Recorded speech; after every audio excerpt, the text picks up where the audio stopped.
Vamos então olhar um pouco para a palavra no seguimento de tudo aquilo que já cantamos, que já orámos, que já lemos. Vamos olhar para a importância que é de termos os ministérios certos e de fazermos aquilo para o qual Deus nos chamou e como o exercício de cada ministério, de cada dom, ele não é concorrente de outros ministérios, mas colaboram para o mesmo fim, que é o crescimento da palavra de Deus. Vamos olhar então para Atos, capítulo 6, versos 1 a 7. Atos 6, versos 1 a 7. Nós estamos na primeira parte, ou na parte final da primeira parte do livro de Atos, onde o Evangelho é amplamente divulgado em Jerusalém e na Judeia. E Lucas encerra esta parte dando abertura já para o capítulo seguinte, que é o aparecimento de uma nova personagem e um avanço geográfico. E nesta passagem nós temos aqui um problema que vai surgir, que nós já vamos ver, e duas personagens que vão estar ligadas, Filipe e Estevão. Estevão aquilo que vai acontecer com Estevão vai dar espaço para a entrada de uma figura chamada Saulo, que vai tomar conta depois do resto do livro, da narrativa de Atos, e um homem chamado Filipe, que também vai ser por ele, ou vai ser através da narrativa do seu ministério, que vamos ver o avanço geográfico da igreja de Jerusalém, Judeia, para Samaria, porque é Filipe que vai para Samaria. Então, Lucas está a concluir a primeira parte de Atos e está a preparar o caminho para a segunda parte, para o aparecimento de Paulo e para o avanço geográfico do Evangelho. O problema central desta passagem é a distração que os apóstolos iriam sofrer, ou estão a sofrer, com o trabalho social, que afeta diretamente o ministério da palavra. E nós vamos ver alguns princípios desta passagem para a nossa vida também, para a vida da igreja.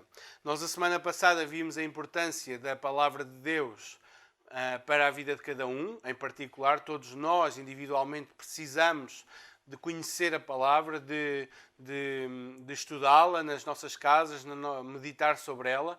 E hoje vamos olhar para a importância da palavra na igreja e como todos os ministérios concorrem para que a palavra tenha sempre a primazia. Vamos então ler Atos, capítulo 6, verso 1 a 7. Diz assim, eu vou ler na versão da Ara. Ora, naqueles dias, multiplicando-se o número dos discípulos, houve murmuração dos helenistas contra os hebreus, porque as viúvas deles estavam sendo esquecidas na distribuição diária.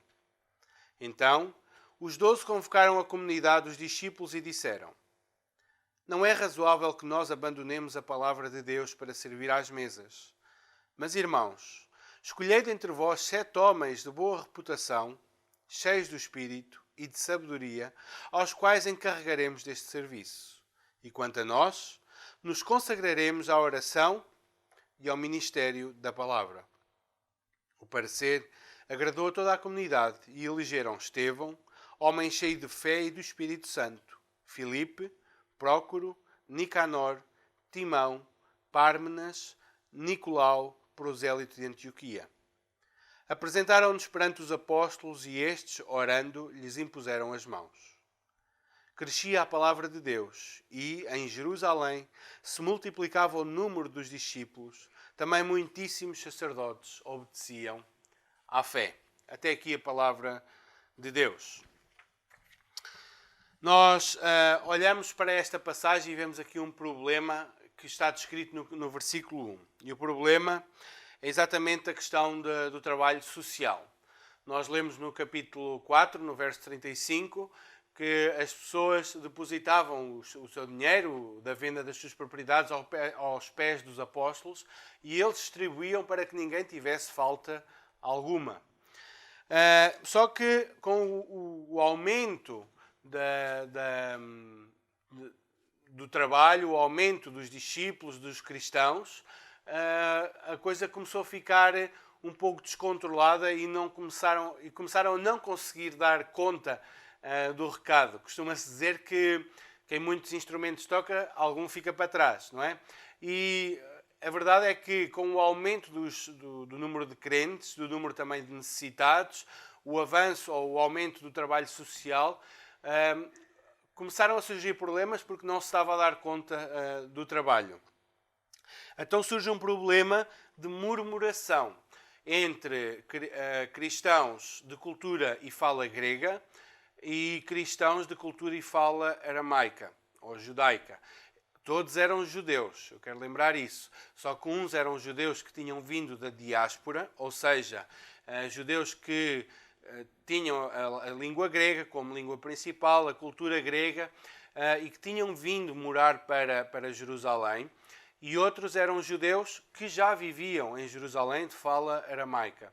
E estes dois grupos, começou a haver uma rivalidade entre eles, começou a haver murmuração. E este também de facto um ataque que a Igreja sofre. A Igreja já tinha sofrido vários ataques. O primeiro ataque foi um ataque externo para comprometer a Igreja, foi um ataque de perseguição a Pedro e a João. Depois houve um ataque interno de corrupção, onde Ananias e Safira mentem acerca da venda do terreno. Depois houve um terceiro ataque, um ataque de perseguição novamente, outro ataque externo, e aí todos os apóstolos foram presos. E agora este era o quarto ataque que a Igreja estava a sofrer, e mais uma vez um ataque interno, neste caso o problema da murmuração. Vemos que nestes dois problemas internos, eles estão muito ligados à vida do povo no Êxodo, ou na sua saída do Egito. Problemas de corrupção com Acã e problemas de murmuração com o povo em geral. E a Igreja estava a ser atacada também nestas áreas e há aqui um problema de murmuração. Então, o problema era que a viúvas de cultura ou dos helenistas, dos judeus gregos, de cultura grega e fala grega, estavam a ser esquecidas. O texto não diz que era de propósito, mas estavam a ser esquecidas. Havia alguma coisa que não estava a correr bem na administração do trabalho. Então, nós vemos a sugestão dos apóstolos nos versículos 2 a 4. E diz que os 12 reuniram-se, né? Provavelmente avaliaram a situação, chegaram a uma solução que não foi imposta à Igreja, mas foi sugerida à comunidade.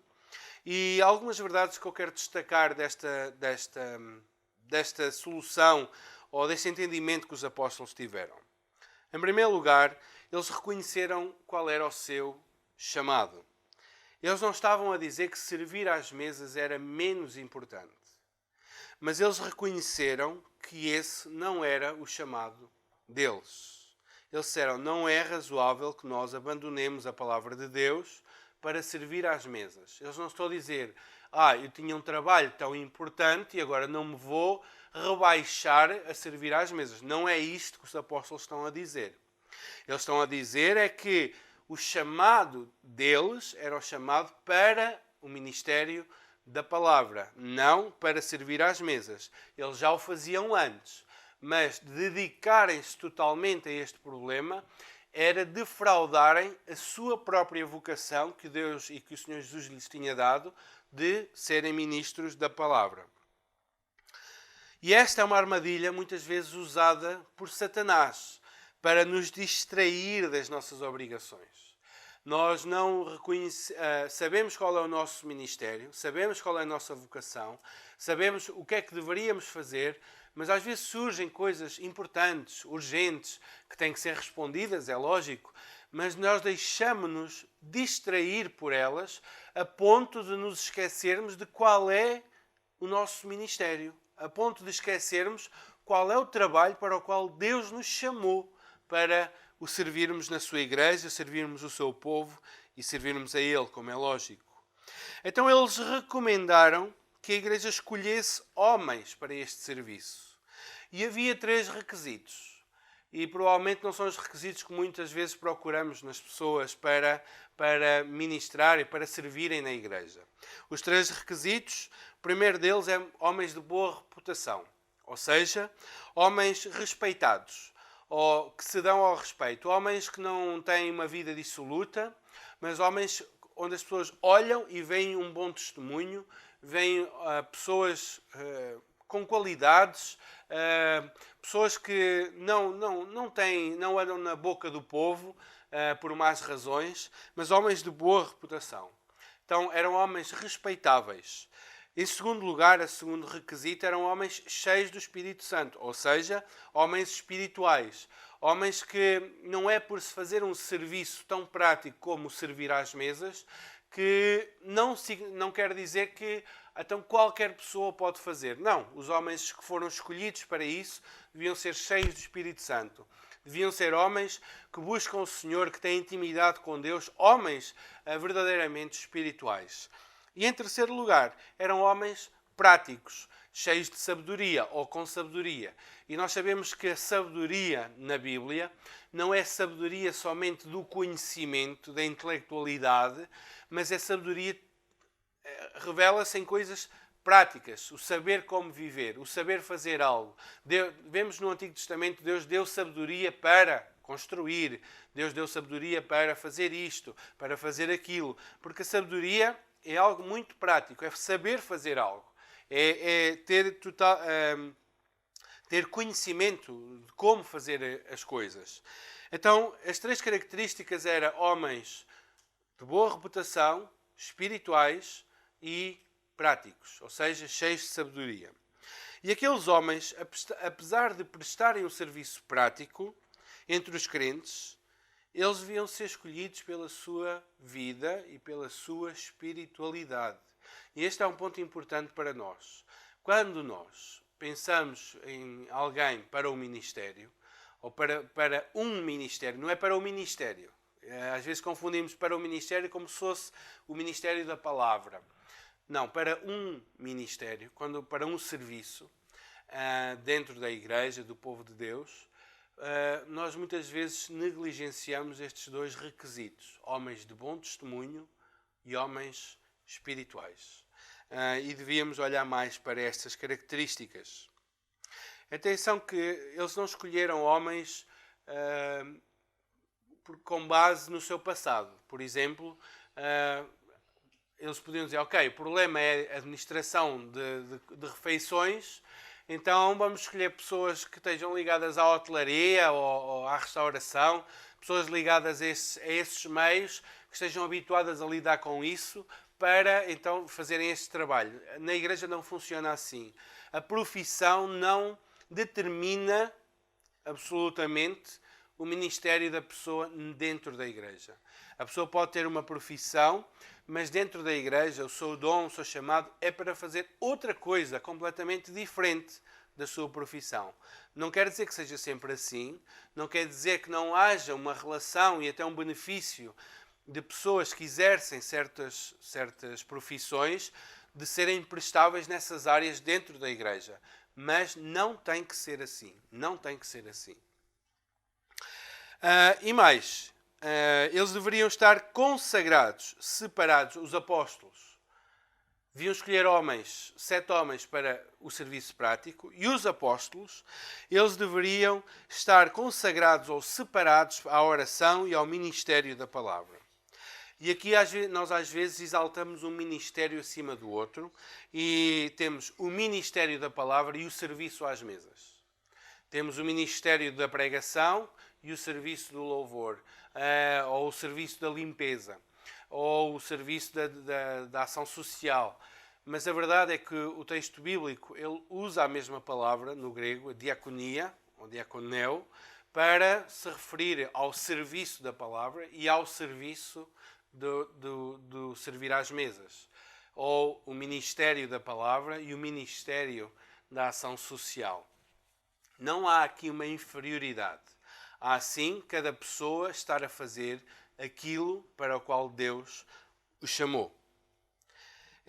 Também muitas pessoas têm a tendência de pensar, é comum ouvirmos defender que aqui começa o chamado dos diáconos, né?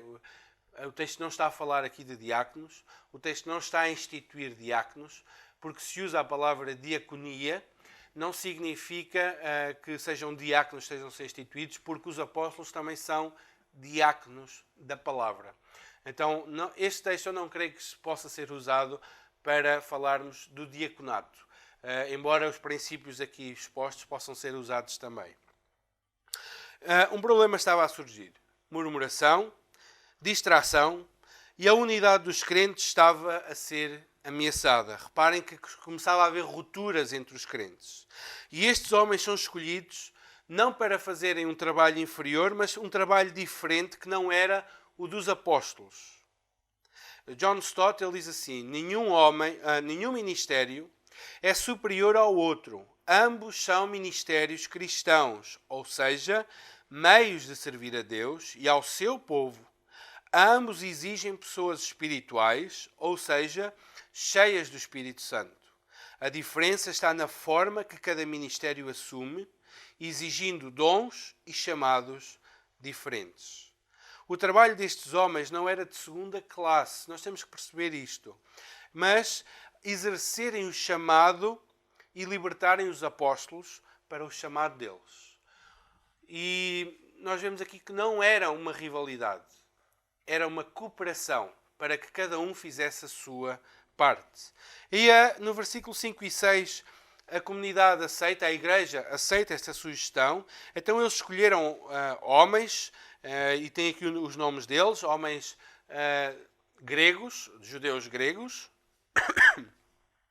E os apóstolos aceitaram a decisão da igreja, a sugestão da igreja, que cumpriam estes requisitos, e então impuseram-lhe as mãos para os ordenar a este trabalho, a este ofício. E diz no verso 7 o resumo, e o resumo é interessante. Diz: crescia a palavra de Deus e em Jerusalém se multiplicava o número de discípulos. Também muitíssimos sacerdotes obedeciam à fé. A distribuição de tarefas resultou no crescimento da palavra de Deus e no aumento de crentes em Jerusalém. Reparem que às vezes somos levados a pensar que este é o ministério da palavra, este é o ministério da ação social, este é o ministério disto, este é o ministério daquilo, como se fossem coisas totalmente diferentes. E o que nós temos que perceber é que a palavra crescia porquê? Porque os apóstolos perceberam qual era o chamado deles e aqueles 7 homens, eles estavam também a servir o ministério da palavra, libertando aqueles que tinham chamado para o ministério da palavra para o executarem de forma mais completa, mais livre. E quando nós entendemos isto, então entendemos que todos nós, cada um no seu ministério, cada um no seu trabalho, cada um na sua área, conforme Deus capacitou com dons e chamou, todos nós, exercendo os nossos dons, estamos a colaborar para que a palavra de Deus cresça. Nós não estamos a fazer ministérios à parte, nem em concorrência com o ministério da palavra. Mas se cada um fizer a sua parte, todos nós estamos a contribuir para que aqueles que estão responsáveis por ensinar, por ministrar a palavra, eles tenham mais liberdade, mais tempo e a qualidade do seu ensino seja melhor. Então não há concorrência no ministério, mas há uma colaboração com o objetivo único de que a palavra de Deus seja corretamente ensinada e amplamente espalhada pela nossa comunidade, pela nossa sociedade. Então, a conclusão desta passagem é que servir a Deus, segundo o seu chamado, conforme o dom recebido, é o privilégio de todo cristão para colaborar para que a palavra de Deus seja anunciada, o reino de Deus expandido e Deus glorificado. Não havia concorrência de ministérios, havia colaboração para que a palavra pudesse crescer.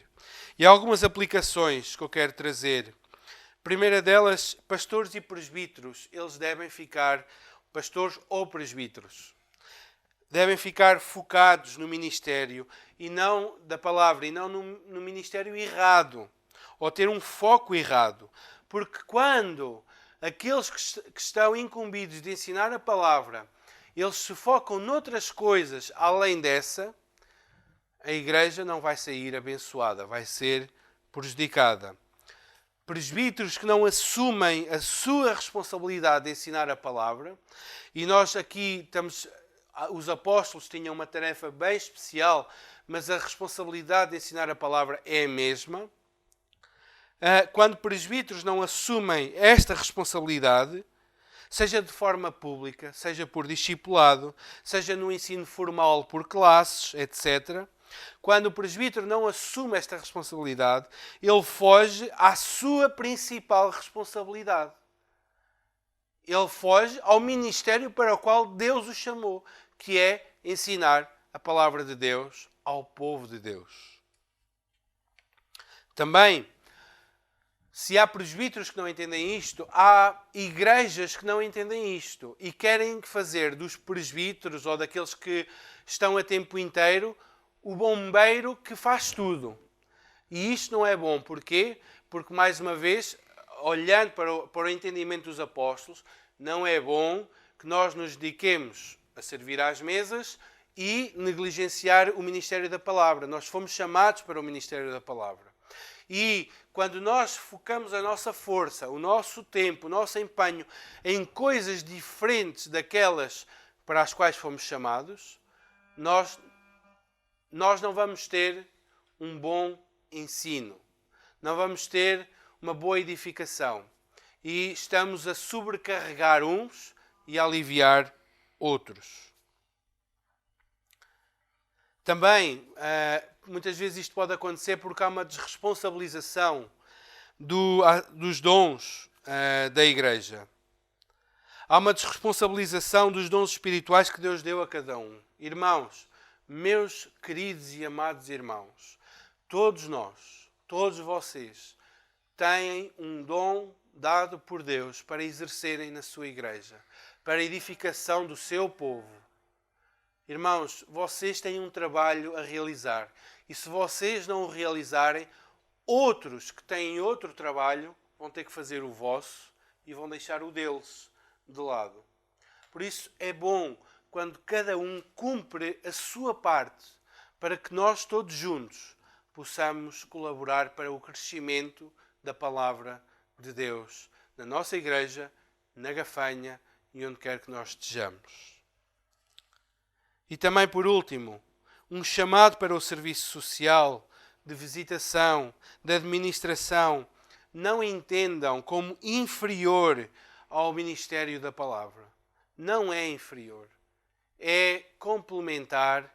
Ele é algo diferente do ministério da palavra. Mas ele colabora para que o ministério da palavra cresça. Quem pratica outro tipo de ministério, seja na música, seja na tesouraria, seja na administração